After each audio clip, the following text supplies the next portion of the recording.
Hi friends, అందరికీ నమస్తే. నేను మీ దమ్కిచ్చే దామోదర్. మా స్వగ్రామమైన బొలవరం గ్రామంలో శ్రీ ఈశ్వరమ్మ అవ్వగారి 27వ ఆరాధనకైతే వచ్చేసినాను ఫ్రెండ్స్. లాస్ట్ టైం కన్నా ఈసారి భక్తులు చాలా ఎక్కువ వచ్చేసినారు. అలానే అమ్మవారి దర్శనానికైతే ఎంట్రెన్స్లో లోపలికి వెళ్తుంటే భక్తుల రద్దీ చాలా ఎక్కువైపోయింది.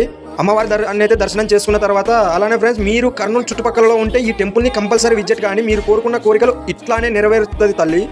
ఎద్దుల పందాలు అయితే స్టార్ట్ అయినాయి. అక్కడికి వెళ్ళినాము ఫ్రెండ్స్. లాస్ట్గా కంప్లీట్ అయిపోయిన తర్వాత గెలిచిన ప్రైజ్ వచ్చేసి నాగల కర్నూలు జిల్లా రామాపురం గ్రామం ఫస్ట్ ప్రైజ్ 50,000. సెకండ్ ప్రైజ్ వచ్చేసి అనంతపురం జిల్లా నారాయణపురం గ్రామం 40,000. ప్రైజ్ వచ్చేసి నాగల కర్నూలు జిల్లా రామాపురం గ్రామం 30,000. నాలుగో ప్రైజ్ వచ్చేసి సత్యసాయి జిల్లా పుట్టేపల్లి గ్రామం. ఆరో ప్రైజ్ వచ్చేసి కోడుమూరు మండలం కొత్తపల్లి గ్రామం 5,000. ప్రతి ఒక్కరూ ఈశ్వరమ్మ ఆశీస్సులతో ఆరోగ్యంగా ఉండాలని కోరుకుంటున్నా. ఈ సంవత్సరం అయినా తల్లి మార్చమ్మా.